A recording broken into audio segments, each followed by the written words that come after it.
Welcome to Rebelling, a podcast for neurodivergent adults who know life's not all about being normal, it's about being human. On this podcast, we'll explore what it would be like to live in more neurodivergent-affirming ways, how to recognize ourselves more and more in the world around us, and feel like we make sense. This is our place to talk, research, imagine, and create a world that includes us. Make sure you subscribe so you can be part of it all. I'm your host, Amy Not Parrish. Let's stop playing it cool. It's time to start rebelling.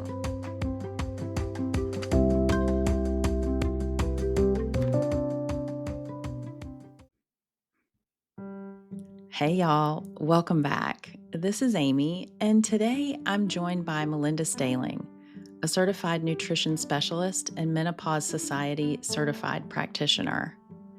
She has a private practice in Oregon where she supports clients navigating eating disorders and chronic health conditions. Melinda's late-in-life AuDHD diagnosis inspired her to create the podcast Departure Menopause, where she explores the menopause transition through a neurodivergent-affirming and weight-inclusive lens. And that's how we met. We were both starting podcasts around the same time, and we've supported each other through all the podcast ins and outs, sharing the highs, lows, and weird logistics of launching a show. We're also both sober. We both worked for years in the food and beverage industry, and we're both drawn to the unconventional. Melinda is a good friend who brings warmth, curiosity, and a fearless commitment to challenging conventional narratives around health, the body, and aging. In this episode, we wander into the knowing that lives in our own bodies, the kind of insight that comes from paying attention to cues, energy, and all the subtle signals that can get overlooked. We talk about what it means to trust your own experience and honor the rhythms and patterns that make you uniquely you. Together, we rethink what it really means to know something, how neurodivergence shapes our relationship with our bodies, and the radical possibilities in listening to ourselves differently. Here's our conversation. Yeah, is your mic plugged in? Always check your links. Don't forget to push record. I think it's on my desk somewhere. Love that for you. Here. Can we have a few minutes at the end to talk about my shit? Yeah. Okay. 100%. Not on the podcast, separately from that. Your literal shit or just life shit? Not my literal. Well, we do talk about nutrition a lot today, so we could talk about that, but it's not that interesting. So my life shit. Okay. My life shit. Totally. We can talk about rebelling and bowel movements as much as you want. That sounds great. What should we call the episode?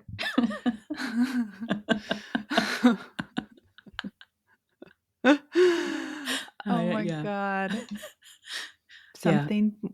I don't know. We don't want to put poop in the title. I don't think so. It's not. It's just not appealing. Not getting your shit together. Rebelling.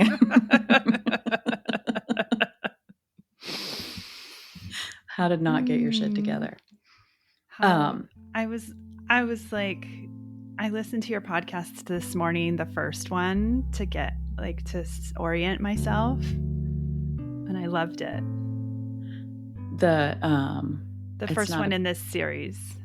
Oh, the Performance of Knowing one. Mm-hmm. Where it's just by myself. Mm-hmm. Yeah. Mm-hmm. And then I just did the interview with Dana, which was really fun and interesting. I didn't listen to that because I thought it would make me nervous if I heard another person's interview before I did mine. So I'll listen to that in the future, but I wanted to get some context for what we were doing today. So yeah. What did you think? When you listened to that, what was the context that you came up with? I think I was listening, trying to listen, in the broader sense of what's Amy doing here, but I also wanted to make some connections for today. And I was like, oh, everything's a connection. Like, oh, every single thing is, like, yeah. So, I mean, it's big though. Capitalism, white supremacy, ableism, disability, like everything's a connection, So it kind of sent me in a tailspin, but at the same time, I was like, I'm really glad we're having this conversation. Yeah. Well, and it's why I wanted to talk to you about it, because it is so big. Yeah. And being able to break it into pieces with people who, like, that's the ecosystem that they're in. Yeah. Versus just trying to, I don't know, so we can like all learn together. Like there's not a right or a wrong answer. It's just like figuring it out by talking about it. Yeah. Yeah. What was the thing when you listened and then, you said, oh, everything? What was the thing that you were most drawn to wanting to talk about? I think these rules that we're literally born into, these frameworks and these rules that, because I talk about menopause a lot, but then I'm thinking, where does all this come from? And I have younger people that I work with, and they often talk about the rules, and then like rewinding from there to like when you're born and just thinking about how these structures and these frameworks are in place for us before we even exist on the planet. And that sort of compliance and the expectation, like thinking about a little baby and whether they're eating the right way or pooping the right way or crying. I was thinking about little Amy and like raising her hand in class, and not having, or being called on and not having the answer, or what that could feel like, like if we just had a few more question marks and not so much defined shit happening. Yeah. Like there's almost so that the world isn't so prescriptive. Yeah. Because you're thinking about, okay, little baby, right? And then it's, oh, you need to feed your baby this because that's what works. What if your baby can't eat that? What if you can't breastfeed, but then you get shamed because you're supposed to do it that way? I mean, it starts, to your point, it just starts so early. Yeah. And you probably, as a mother, you probably have more in-depth experience with like that early time. But I know it happens because I talk to people all the time, and they and it just, it's in us from such an early age, these rules. Or you weren't the type of baby, you weren't the type of kid that could do this or did do that, and just thinking about how that follows us through the whole life cycle. Yeah, like you're not good at math, so then you're just not good at math for the rest of your life. Yes. Maybe you are, but you just weren't at the time. What about evolution? Yeah, and maybe there's, the good at math thing hits so hard because, I have that story. So just, is there another way of doing that? The idea that everything is so permanent and set in stone, because otherwise, if we live in complexity, then there's so much unknown that can happen all the time. Yeah. And I think that's scary for most people. Is it scary for you? In certain ways, yes. I mean, in the zones where I think about it all the time with food and body stuff, I know how much complexity there is. But in other ways, we're in this really scary time on the planet. And I think I bump up against that all the time. Or just like, being ridiculous. Like I needed a new glasses prescription, and I got my glasses this week and I can't see out of them. And it's just such a fucking saga. Like between, going back to your optician and getting a new prescription, and like whether or not you're going to say the wrong thing so they feel offended, and then have to go like to the glasses like store and trying to get that again, and then all of these people trying to explain the math part to me. It's showing me all these numbers, and I'm like, I just instantly freeze up. I'm like, whoa, I'm not a numbers person, and that's my story, like how am I going to be able to decipher what the fuck you're talking about, because I'm not a numbers person, and I have to be like the middle in the road person between like getting my glasses made and this doctor's like. So I just think we all bump up against it, like all of this rules stuff. And like at the end of the day, I just want to be able to see. Yeah. And then, but also like when you go, I mean, I'm even thinking about like when they put the things up and they're like, okay, what line can you read? And I'm like, should I be able to read that other line? They don't tell you. Right. They don't tell, like, I'm like, yeah. What am I supposed to be able to do here? Ugh. So yeah, so there's just so many places in our day-to-day that I think we bump up against that, where I don't have the context for that complexity because it's not my world and I don't have the language to talk about it. Which is why you turn to an expert. Yeah, an expert. But then I have a bad experience, like I feel like shamed for not knowing math, or I didn't want to buy the Ultra Designer frames, so I'm not like getting the frames from the optician. So blah, blah, blah. Like I didn't spend enough money to get great service, or it goes on. It just goes on and on. But you're making such a good point, because it's all of the minutia of that kind of stuff that creates the idea that we have to know all of this stuff. Like, oh, I'm 54 years old. I should be able to know how to do XYZ, because I should be able to do that. I should be able to buy the glasses at the optician instead of going over to somewhere else where they're less expensive. I should be able to know how to read a glasses prescription because I've been wearing glasses for 30 years. How to access your out-of-network benefits because you couldn't find what you needed, like with your shitty eye insurance. Like it just goes on forever.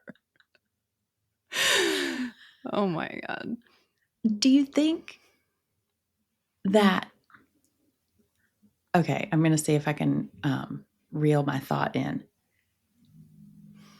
When a client comes to you and you're the person this is your ecosystem, this is, what you do, and then they don't know, my guess is you're not thinking, you should know this. I can't believe you don't know this. If they don't know something. I'm not thinking that, but I think that's always something that we have to keep as practitioners at top of mind.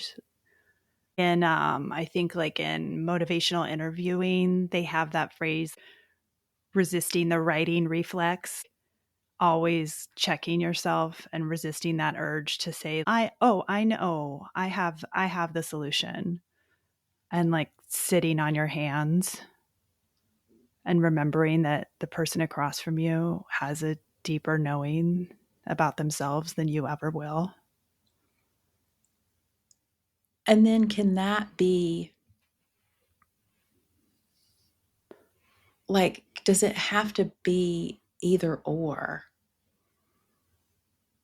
Because I know for me, there's a lot of things that I don't know that I should know. And when someone tells me, I can take it in and digest it and put it into my own life, if that makes sense. Yeah.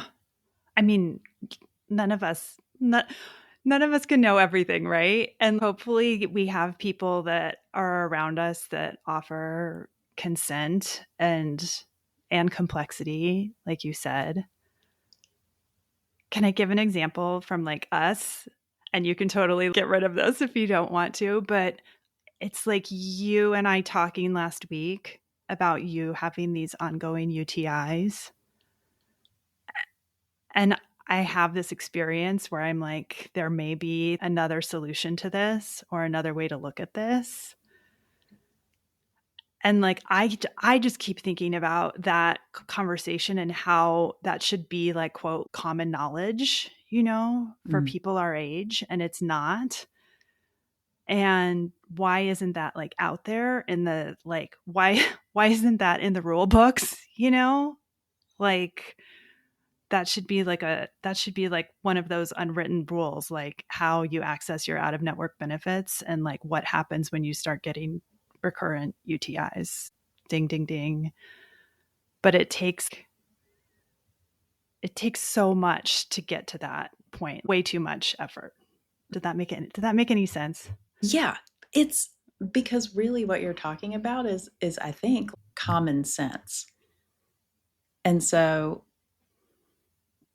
there are so many important things missing from the common sense that are not there because women's health isn't important. And so common knowledge is not really like, it's just not as out there because it hasn't been seen as something that's needed. Yeah. Like the first example I think of top of mind for our topic today is how much women AFAB bodies change from the time they're in puberty to college. And somehow we miss that boat of reminding everybody that this happens and it's a thing. And we think that we should all somehow maintain the same body shape and size as like this like really elusive time between high school and college. And we carry that with us, whether we're 25 or 35 or 55 or 80, for the rest of our lives, that somehow our body changed. What is that like? What is that for you? What does that mean about knowing? I think that's where we come back to like your first episode where it gets super big, and that knowing becomes those heavy frameworks of capitalism and white supremacy and ableism and what is a good body size to have, and all of those things. It makes me think that there is so much change that happens between puberty and then teens and then late teens and then early 20s and then going into, as you get older, your body gets different. But we rely on that first sort of body image as the thing that's like, I know how I'm supposed to look. Mm-hmm. And I'm going to spend my whole life working towards this image of what my body should look like for my whole life. Yes, you have this brief moment in time, and for the rest of your life, you should take that as permanent and spend all of your time and energy getting back to that place. Mm-hmm. Yeah, like I'm not good at math. And so then forever in perpetuity, that is my story about myself. This is what I know about myself. This is what I know about my body. Mm-hmm. And so whether it's math and you're in, the optician's office and you have that full body reaction, or you are at the doctor and they ask you to get on the scale, or you bump up against some stupid social media post where they're telling you to start some diet or fitness program or whatever, we're always trying to get back to that place. And it's such a blanket statement. Yeah. Because my guess is in the work that you do, that you see how like someone else's knowing about, how do I want to say this? There's like a general knowing that sort of encompasses everyone when it comes to how much rest you need, how much energy you have, the ways you should eat, the ways you shouldn't eat, the shape your body should be, etc., etc. We just turn outward for information about our bodies instead of turning in to where the sense is. I mean, some of that just is in relationship, having those conversations over and over and doing like archaeological digging into where all this stuff comes from, exactly like what we're talking about here. What are, making lists? What are the diet culture rules? What are the food rules? What are the family food rules? What are the social body image construct? Like, where does all this come from? And then trying to eke out some piece of what is true for me here and now. And a lot of this happens in isolation. Mm-hmm. Because of the shame that's involved. Mm-hmm. For sure. Like the knowing that happens, I'm thinking about myself as a teenager and getting 17 magazine. And so you get 17 magazine and these, beautiful teenage women are in, fabulous clothes and effortlessly like beautiful. And I didn't see myself there. Like that was just not me. And so when the outside world doesn't reflect you back at you, yeah, what do you think that does to your like sense of knowing about your own body? It's interesting to think about because when you get an idea of what you're supposed to look like or who you're supposed to be, and there's not, it's all so narrow. It's so narrow. And I think about, we're sitting here in white, straight size bodies, and we both have this experience starting from 17 magazine and such a young age. And whether you have, more internalized like disability, or you're an AuDHDer and have a very different experience on the inside than might be what's on the outside. Like that's one thing. And then I think about all of the other people that like didn't see themselves in 17 magazine, like at all, from a very external place, be it body size or race or, gender or whatever. I just think that, it's like there's no winning with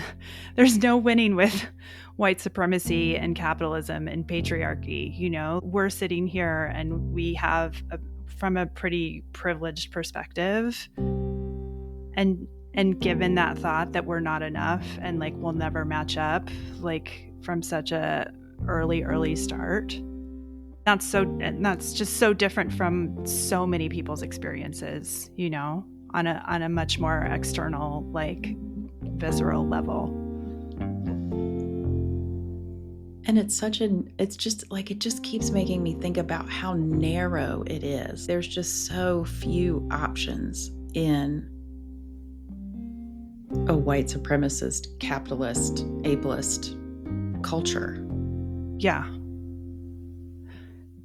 Can we talk about some of the food rules? Because I think it's helpful to think about eating and food, because we all have that you know, experience. Like that we're supposed to eat 3 meals a day. And we're supposed to eat most of those meals sitting down in community with our family. And if we aren't able to do that, there's like a friction there. And that starts super, super young. What do you think about that? I think, like, you know, just coming up with that expectation that a family is supposed to sit down for dinner. And if that's not completed and you don't raise your hand to be excused and things wrap up and, you know, everything is quote normal, there's like friction and tension, and the whole family knows that something's not being performed the way it's supposed to be. Like that's like a really common one that comes up. And I think everybody could probably relate to that. Yeah.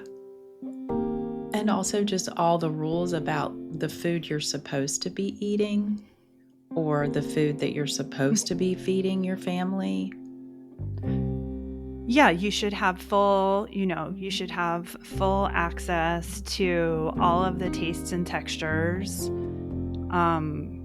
There's a certain amount, you know, of like financial stability, like that should be there to like provide for that. Everyone should eat the same thing. Oh my God. Like, it goes on and on and on. It's like everybody should be hungry at the same time. Mm-hmm. Everybody everybody should finish all the food on their plate, except if their body doesn't conform to what we think it looks like, in which case they should stop, like, at some point eating and then perform that they're no longer hungry. Yeah. Like, there's so much gatekeeping around how much you're allowed to eat, what you're allowed to eat,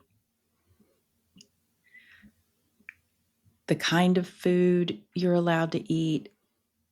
I just think about, like, I think about my mom. I think about another person I know that's in her 70s, that they're just like still like, oh, I'm being bad because I had a piece of cheesecake. And it's just like, really? Are we still in that frame of mind? Like if we're having some sort of carb type food, if we're having like a carby food, we have to say something about it. We have to make sure we say that, like, oh, you know, like you said, I'm being bad, or this is a treat. Yes. There's so much value placed in the performance of owning shame around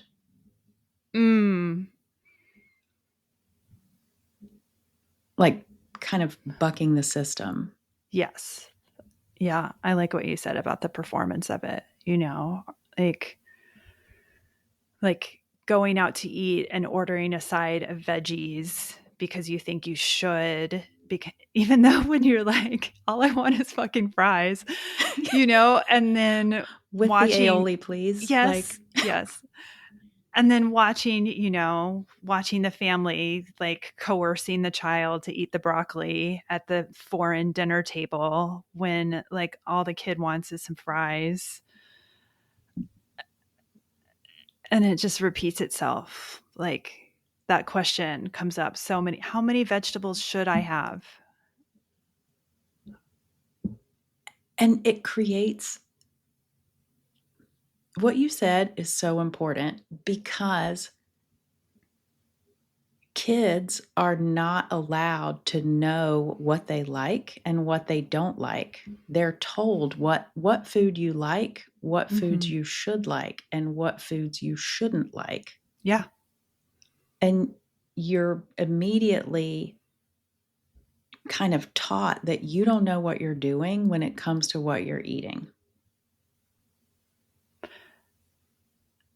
And that relationship, that like piece of the food experience teaches us from such an early age that not just the food is unsafe, but like that the world is unsafe, because that's the first time that we really have a lot of agency. Yeah, like I'm full. No, you're not. I don't like this. Yes, you do. Mm-hmm.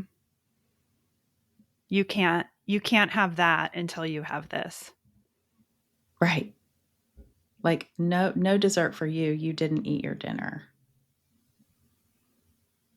So food is punishment. Yeah. Also reward. I also think I need to do like an interjection here that we're like not blaming parents, because this system has been, and I think that's what your whole podcast series is about. I think this system has been set up for all of us for generations, and there's a structure to it, and like there's a purpose to it to keep us all in this like very narrow window of what is good and what is bad. So I just want to make sure we're not talking about like shame and blame on an individual level. Yeah. Well, I mean, and I can speak to that just as someone who has my youngest is a very particular eater. He has a lot of food sensitivity, like texture, color. He doesn't like green food, period. He's a very visual eater. And as someone who made all of my own organic baby food, and then didn't want the kids to have juice. I had all of these rules about what it looked like to be a good mom when it came to what you feed your children, not thinking about the stress that it caused Mm-hmm.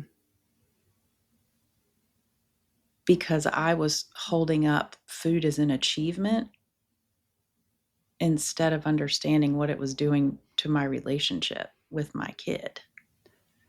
Yeah. Yeah. And like putting that sense of safety at as a priority for your kid, like having that, like, how are you grounded in this experience? What are the textures and tastes that are appealing to you? What do you think the biggest thing that is the thing that you wish people knew or didn't know when it comes to eating and body?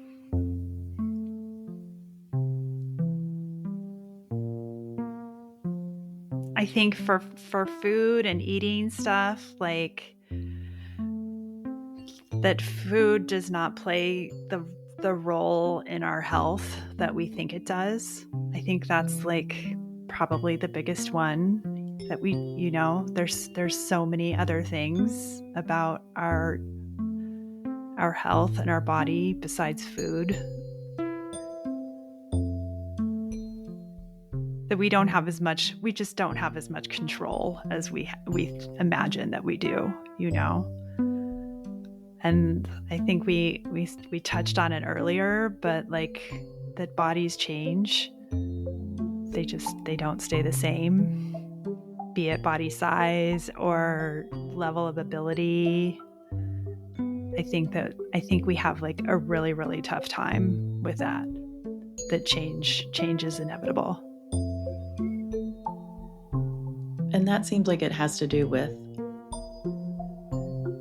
using logic instead of a sense of your body as you change. You think you know what you're supposed to look like. Mm-hmm. Instead of having a sense of time passing and that change in any body is normal. It's interesting to think about the normalization of it and like also like not normalizing it at the same time. Yeah, normalizing and not normalizing. You're, like things are going to happen. Like I'm going to get COVID and need like weeks to recover. But at the same time, we have no support system for taking time off work. We don't even really know what's like going on with the body when that happens at this point because it's so new. Say more about that. Where does that take you, thinking about that? I think that takes me with like so many people having, unexplained health conditions, things that maybe don't like improve with like the usual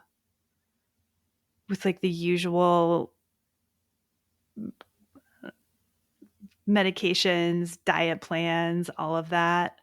And then getting like swiftly taken up into health misinformation. I think that is where that takes me. When you say health misinformation, again, that kind of points me back at the common knowledge or common sense that the narrow lanes that we rely on to tell us what to do instead of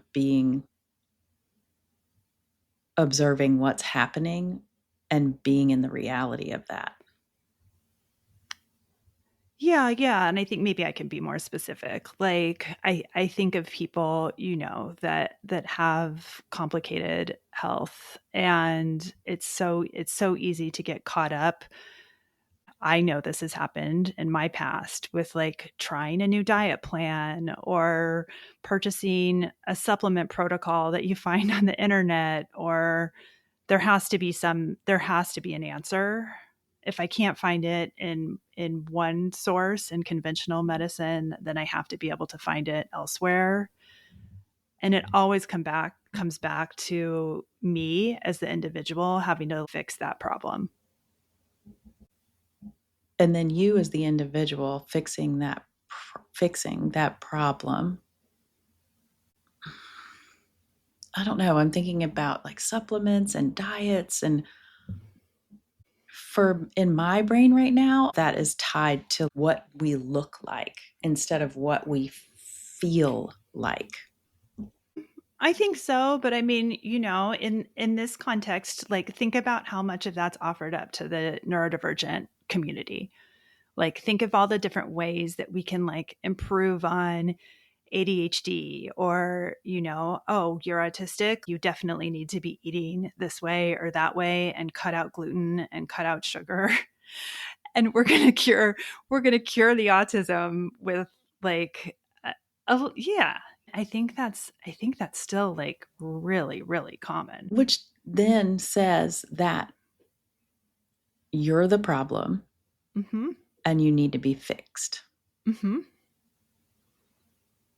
And I think we still turn to those things like the food and the supplements and the exercise as like the first line in so many places, be it complex health, be it neurodivergence, be it your body size is outside of the quote norm of what it should be.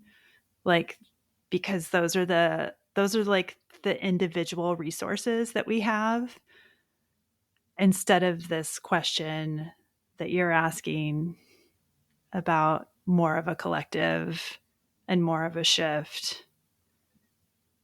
But it's always going to be easier, to point it back to the person in the framework that we're in now. Yeah, like 100%. The point you just made is incredibly important. The first line, what did you say? The first line of defense is food, supplements. It's not looking at, I don't know, what's your work life like? How much time do you get to spend resting every day or being active in other ways besides working? What other things do you have in your life? Where could you use some help? Have you had a good night's sleep in the last 6 months? Yeah. Yeah. Yeah. How much do you have to drive every day? How much money do you have in the bank? Do you have social support? Do you have friends? Did you get to sit around and play your game or knit on your sweater all day last weekend? Yeah. But I think it usually comes back to those things that I was talking about. Yeah. Because I love the way this sort of is circling. Like in the myth of knowing, we have that certainty, the idea that I know what to do. I'm going to go on this diet. I know what to do. I'm going to buy all these supplements. I know what to do. I'm going to make it about what I put in my body instead of about my environment or the ecosystem that I'm in. It's very individual.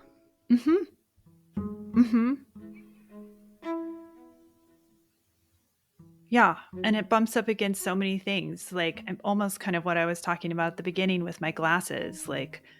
I'll meet someone that has a new health diagnosis and they go to medicine, and medicine has its place, absolutely.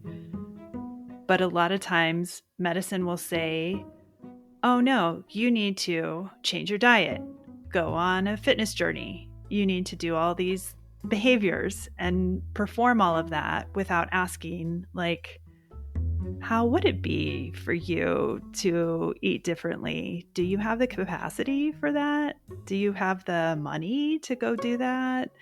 Do you even like all of those tastes and textures and smells to make a salad? Or is this an impossible task that I'm sending you off to do? And so often that question doesn't get asked in the doctor's office because there's an expectation that we can all just go and do that. Join a gym, make all the food ourselves, on and on and on. It's the one solution. There's one way to deal with this, and this is it. Whether that works for you or not. And if you can't change your diet and start cooking salmon every day for yourself and then I don't know what to tell you. I guess you're just out of luck. Yeah. Or if you feel more comfortable maybe having some if you're neurodivergent and supplement drinks are a helpful way for you to make it through the day, you should constantly be trying to do food exposures and expand your palate and keep on trying, getting new tastes and smells and textures in the mix.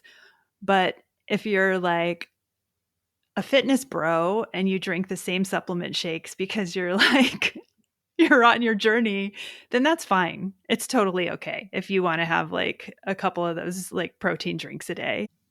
It's the constant wanting people to do better when they aren't doing good in the first place. And then giving some people just have permission to Mm-hmm.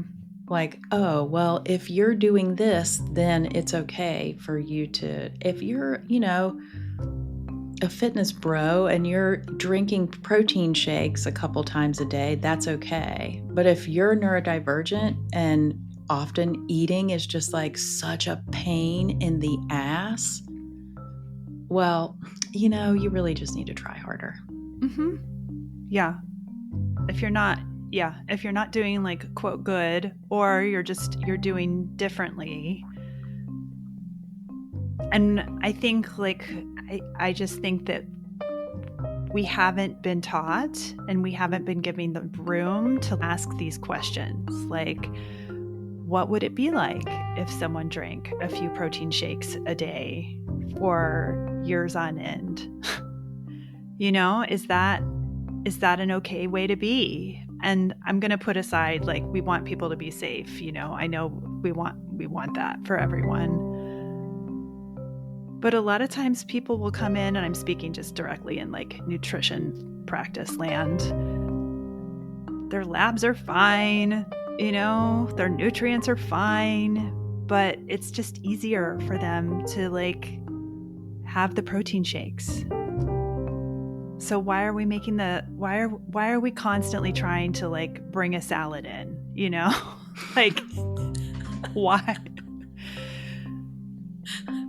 Constant. I love that. Why are we constantly trying to bring a salad in? Like a salad is a solution for everything. Yeah, vegetables are a solution to all the problems. Which is the major theme of knowing about food. It's like, eat your vegetables.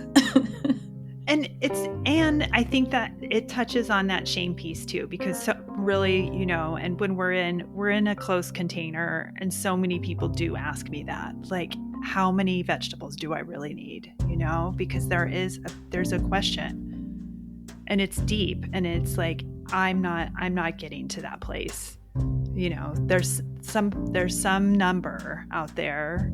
It takes the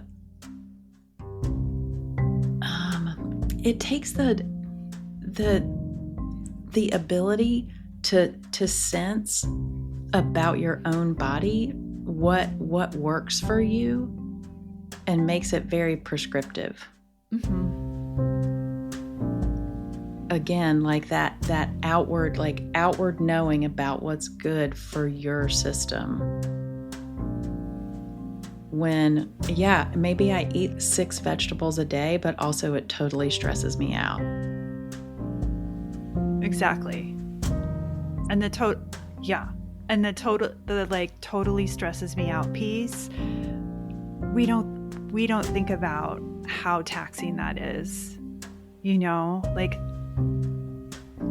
the weeks and the months and the years of that adding up, and the tax that we pay from the stress of that. Isn't that more important than a few more cups of romaine or something? Like, when we have so many other options, I'm just thinking literally about feeding ourselves. Like, we have the shakes, we have multivitamins, we have like all of these things at our disposal. We have tools to help people. And it always comes back to that so many times. Just like, why am I not eating the salad? It makes me wonder if we overstate the importance of food. Well, yeah. Yeah, say more. I mean, I think when you asked me like what were the biggest things, like that's what I said. It's just like food doesn't do everything that we think it does. I mean, of course, like we need food to fuel our body every day. Yes, we do. But it's like, look around the world, like people that have food eat so differently, and we are really trapped in this culture that there is like one way to eat. And that's that certainty that you have to follow that one way to be doing it Right. Yeah, like I'm thinking about, people that come into my practice that like they're eating like as well as they could possibly be doing, like from like an from more of a conventional sense. Like they're eating the vegetables and the fruits, they're eating the salmon every week. And yet still like because there's a health issue, they know that they could be doing better, and they've read the books, whether it's autoimmunity or a hormone thing, or there's increased cholesterol or this or that. Like we have so much stuff where you you could in you could do something with food, but like at what cost to the rest of like your life? And is it even going to work? Like if you have an autoimmune disease, like is limiting your diet even more and whittling things down to only like fresh fruits and veggies, like I don't we don't know that. We don't know that at all. And people ask me these questions and I'm like, I can't give you a prescription for that. Like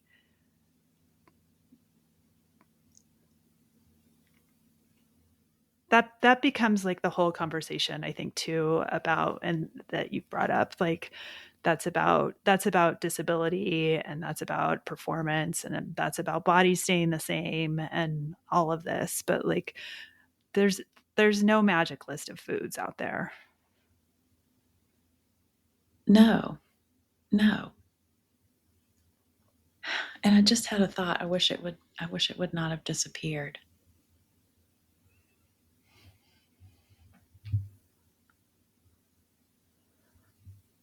Oh, do you think that we know too much about what's happening in our bodies? Mm. I love that question. I love that question because I think, there was just I just read something about this the other day. Like there's some new blood panel you can do where you can test for quote everything, like everything. And I was reading this article, oh god, I don't know where it was, out in the ether, about this person bringing that list of everything tests to their doctor and like having that conversation, like here's everything. And so much of that stuff the doctor had to relay back, we don't have the answers to all of this. Like you pull one lever up, another goes down. We have certain parameters where we know people are doing quote better than not, but knowing everything and having all of that information, it doesn't help us. I mean, we have to remember like nutrition science is so young. Like it's just in the last, 20, 30, 40 years that we've really been doing this whole nutrition thing. And there's still so many questions about the way the studies are run. And is this method of research better or more successful than that? And how many different confounding factors we have when we talk about somebody that can like eat more salads than protein shakes.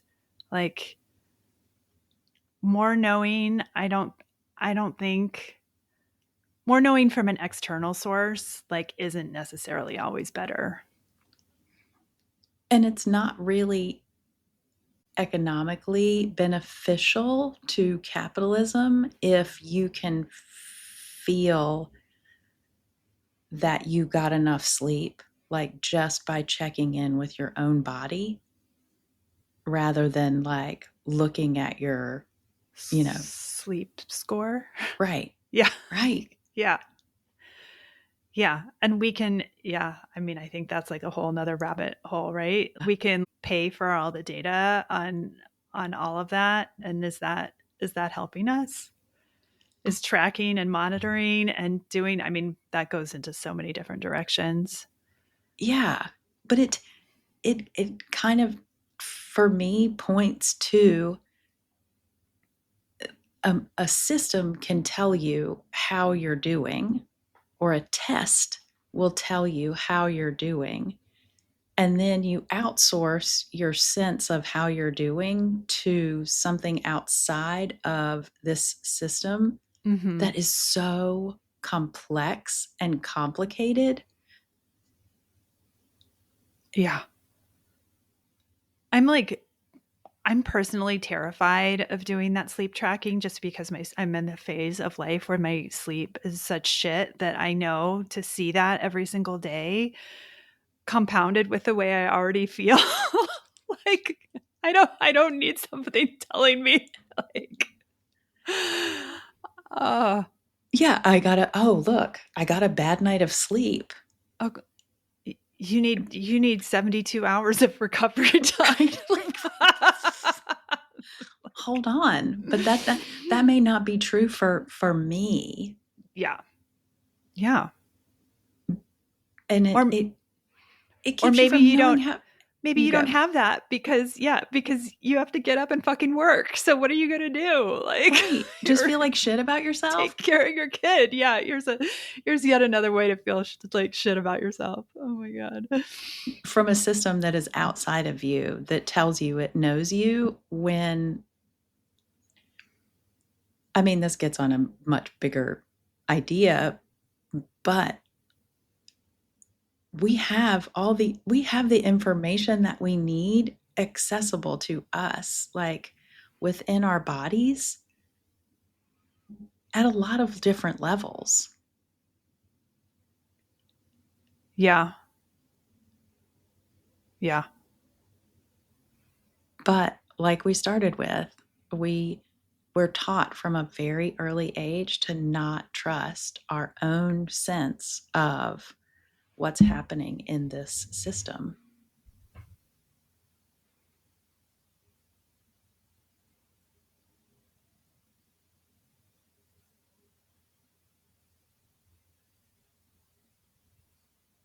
Do you know how to put us on pause without stopping? Yeah. Do I? Don't stop it. Just pause it. I won't. Why will it not let me pause it?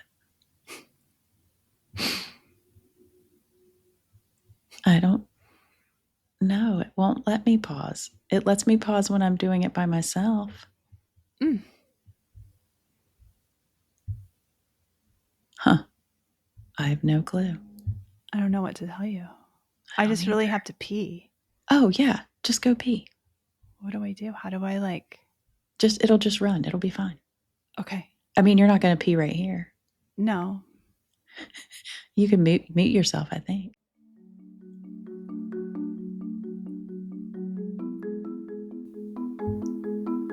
Hi. Much better.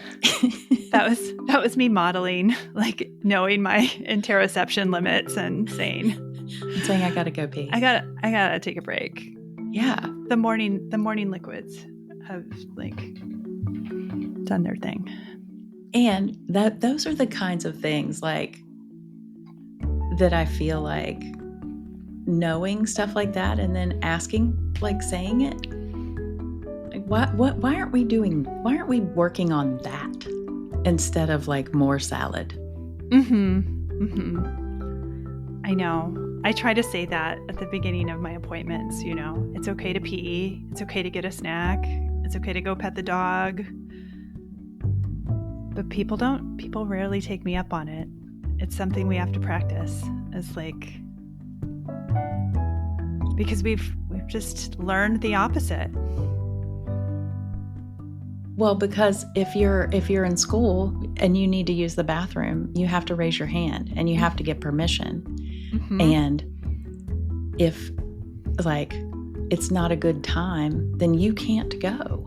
And God help you if you're a teacher. Well, right? Like, what do you do with a room full of kids if you gotta pee? Oh my God. Yeah, it's crazy.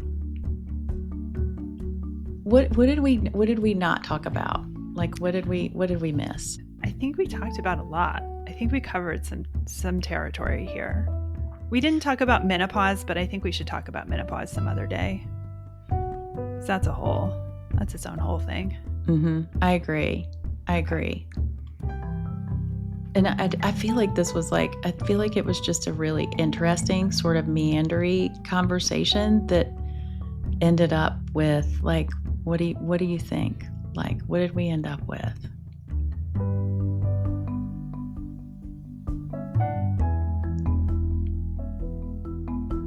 I think we ended up with like these expectations and these structures and these systems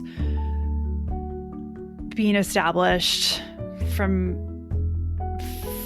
before us. This is something that's like been in place, and that bumping up against all of these things creates a lot of challenge and tax, and it's just something that we carry with us for so long. And now, hopefully, that we're asking these questions, we can start sort of expanding our view of like what health is and what bodies are and what's good. What's good in a way of being willing to be curious and not know. Mm-hmm. Mm-hmm. And then also like talking about it. Just talking about it in other ways besides dieting and like losing weight or trying to be a certain body image. More making space for a lot of different experiences. Yeah.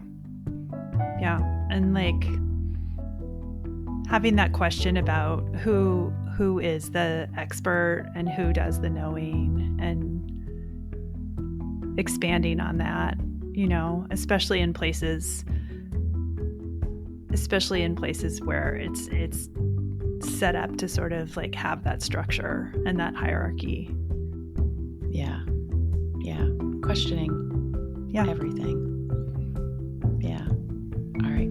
I'm going to stop recording and then we'll carry on with our matching cups. Many thanks to Melinda Staehling for joining me in a curiosity-led conversation, going where our thoughts took us, and for the important work she does in the world. Melinda will be back for an episode about menopause, and in the meantime, make sure you check out her podcast, Departure Menopause. Many thanks to you for listening, and if you have thoughts or questions, please feel free to email me at amy@rebelling.me. Looking forward to seeing you next time. Bye.